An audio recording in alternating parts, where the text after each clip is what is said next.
বিভৎস সুন্দরী বলে কেউ ডাকে না? বিভৎস সুন্দরী মানে আপনার দেখলে কেউ এটা বলে না, বিভৎস সুন্দরী, বিভৎস সুন্দরী, আপনার ডাক দেয় না কেউ?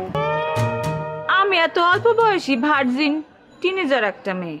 সেটা অতীতকাল, ফার্স্ট টাইম। অতীতকাল মানে? মানে আপনি যে বলছেন আপনি টিনেজার ভার্জিন একটি মেয়ে, এটা অতীতকাল, তবে এককালে এটা নিশ্চয়ই সত্য ছিল।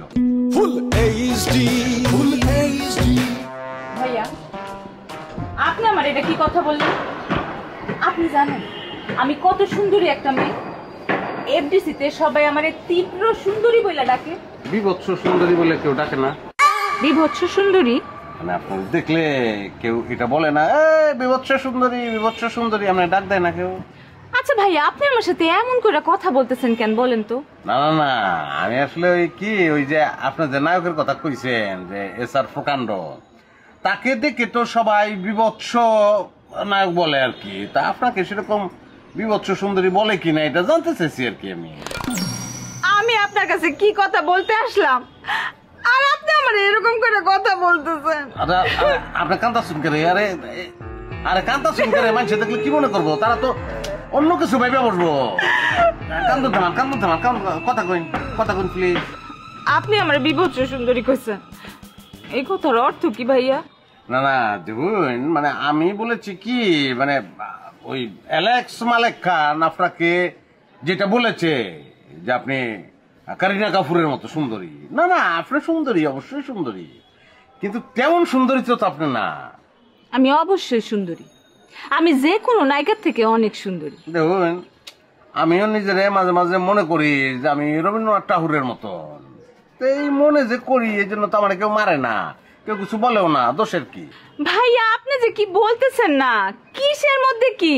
এখানে রবীন্দ্রনাথ ঠাকুর আসলো কই থেকে? না, আমি বলতে চেয়েছি আমি একজন লেখক, তো এখন আমি যদি নিজেকে রবীন্দ্রনাথ ঠাকুরের সমকক্ষ মনে করি, তাহলে কেউ তো আমার মারতে আইব না, কেউ কিছু বলবো না। সেরকম আপনি একটা এবারে সুন্দরী মেয়ে, আপনি নিজেকে যদি হলিউড বলিউডের নায়িকাদের মতো সুন্দরী ভাবেন, কেউ তো মারবে না আপনাকে, হ্যাঁ, কিছু বলবেও না, কিন্তু আড়ালে হাসবে, এই আর কি। আমি এত অল্প বয়সী ভার্জিন টিনেজার একটা মেয়ে। সেটা অতীতকাল, ফার্স্ট টাইম। অতীতকাল মানে?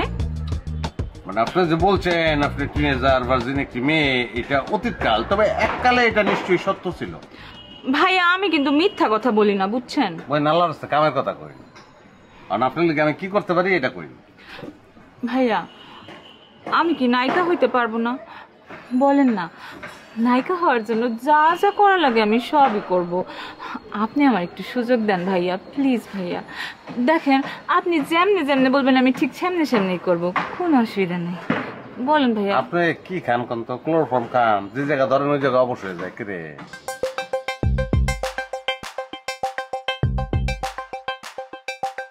দেখেন আপু, আপনি নাই কইতে পারবেন না, এই কথাটা মানতে আমি নারাজ। আপনি পারবেন। দেখেন হলিউডে সেই জায়গায় কিন্তু যে কোনো বয়সের নায়িকাই নায়িকা হইতে পারে। আমরা দেশের মতন এরকম ধ্যান ধারণা তারা পোষণ করে না যে নায়িকাকে অবশ্যই টিনেজার হইতে হবে। কিন্তু এটা তো আসলে সত্যি কথা যে আমি টিনেজার। আপনি বর্তমান কালে অতীতকাল নিয়ে কথাবার্তা বললে আমি আপনার সঙ্গে না। আমি যে টিনেজার এটা তো বর্তমান কাল। এটা যদি বর্তমান কাল হয় তাহলে আমি গেলাম, খুদা হাফেজ। ভাইয়া আপনি যাবেন না ভাইয়া, প্লিজ ভাইয়া। ভাইয়া আপনি বলেন না আমি কিভাবে নায়িকা হইতে পারবো, বলেন না ভাইয়া। আচ্ছা রইন, আপনি এত জোরে ধরুন কে হ্যাঁ, জেনে ধরেন না অবশ্যই যায় নাই, কেউ না ধরার কি, আপনি রেসলার। আচ্ছা শুনুন, নায়িকা তো হইতে পারবে, কিন্তু বিষয়টা হচ্ছে শুধু হলিউডে না, বলিউডেও কিন্তু এখন এই চর্চা। একটা মোটা মেয়ে যে কোনো মুটকি সেখানে নায়িকা হইতে পারবে, যে কোনো কঙ্কাল সেখানে নায়িকা হইতে পারবে, একটা বৃদ্ধা সেও নায়িকা হইতে পারবে, কিন্তু সেই ক্ষেত্রে কাহিনীটা সেরকম হইতে হবে। তো সেই রকম সিস্টেমে যদি হয় আপনারা নায়িকা হইতে পারবেন, অসুবিধা তো কিছু নাই। ভাইয়া তাহলে আপনি আমার নিয়ে সিনেমার গল্প লেখেন, কি বলেন? কাহিনী লেখেন। কি করেন ভাইয়া শোনেন, আপনি আমার নিয়ে সিনেমার গল্প লিখবেন, আমার হাতে কিন্তু প্রডিউসার আছে, সেই রকম পয়সাওয়ালা লোক, আমার পিছনে তারা টাকা ঢালার জন্য রেডি, কিন্তু তাদের শর্ত হইল গিয়া আমারে কিন্তু নায়িকা হিসেবে নিতে হবে। আপনি এমন একটা সিনেমার গল্প লেখেন যেখানে আমার এগেনস্টে আগা খান, শুভ খান নায়ক হিসেবে থাকবে, এমন জোশিলা জোশিলা গান আর নাচ থাকবে যেটা দেখা দর্শক তালি দিতে দিতে নাইচা উঠবে। কি হলো ভাইয়া, লিখবেন? কথা দেন আপনি আমার এরকম একটা সিনেমা লেখা দিবেন, প্রয়োজন হলে আমি আপনার সেখানে ডাইরেক্টর হিসেবে ব্রেক দিব।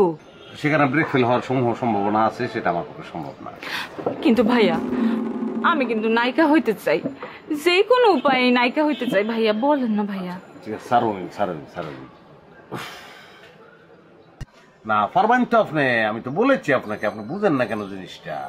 হ্যাঁ পারবেন, নায়িকা তো পারবেন, কিন্তু আমরা দেশের যে সিস্টেমটা সেটা একটা সমস্যা। আমরা দেশে এই মনে করেন টিনেজাররা নায়িকা হয়, কিছুদিন থাকে তারপর থাকে না, তারা চলে যায়। হ্যাঁ, অভিনয় শিখতে না শিখতে ইচ্ছে বিদায় হয়ে যায়।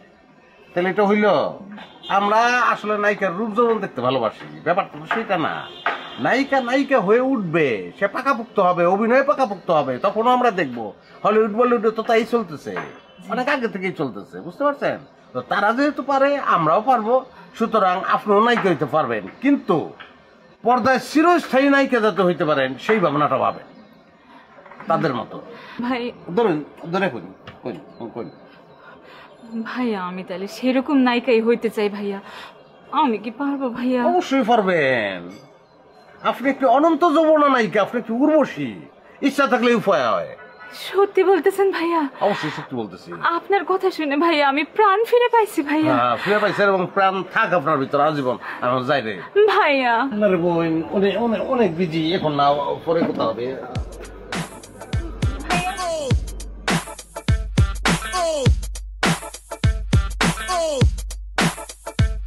Oh!